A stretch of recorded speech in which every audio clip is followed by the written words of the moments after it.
रोज सकाळी पत्रकार परिषद घेऊन सत्ताधाऱ्यांवर हल्ला चढवणारे संजय राऊत आता एक नव्या वादात अडकले। हा नवा वाद त्यांच्या वक्तव्यावरून तयार झालाय।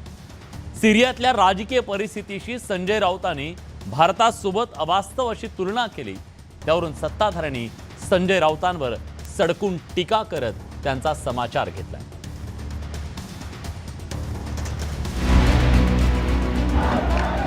और जिस तरह से कल सीरिया से भाग गया ना, भगाया लोगों ने, कभी ना कभी इस देश में भी एक क्रांति हो सकती है। संजय राऊत यांनी सिरियातल्या राजकीय परिस्थितीवरून जोरदार शाब्दिक बॉम्ब फोडलाय। त्याचं झालं असं, सिरियात बंडखोरांनी सत्ता काबीज केली, त्यामुळे सिरियाचे अध्यक्ष बशर अल असद देश सोडून परागंदा झाले।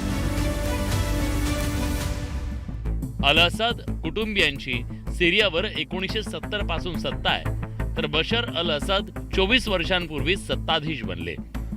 मात्र असद यांच्या कारभाराविरोधात मोठ्या प्रमाणात नाराजी वाढल्यानं बंडखोरांना सिरियातल्या नागरिकांचं पाठबळ मिळालं आणि असद यांना रशियाच्या आश्रयाला जावं लागलं।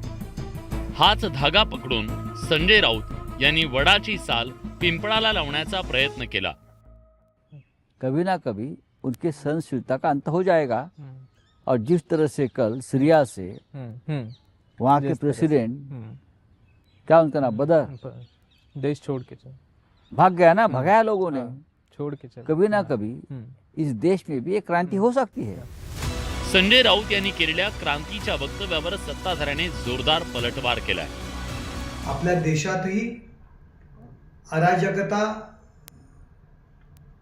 माजवण्याच्या दृष्टीने संजय राऊत त्यांना प्रोत्साहन देत आहेत। असाच संजय राऊत यांच्यावर देशद्रोहाचा खटला का दाखल करू नये?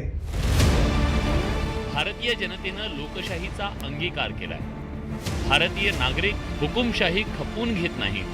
जगातील अनेक देशांमध्ये हुकुमशाही आणि लष्करशाही पाहायला मिळते, मात्र भारतात सर्व निवडणुका शांततेत पार पडतात। लोकशाहीचे चारही खांब एकमेकांमध्ये हस्तक्षेप करत नाही। त्यामुळे संजय राऊतांनी सिरियातल्या राजकीय परिस्थितीला देशातल्या राजकारणाशी जोडण्याचा केलेला प्रयत्न नागरिकांना पसंत पडलेला नाहीये। Bureau report, news 18 Lokmat.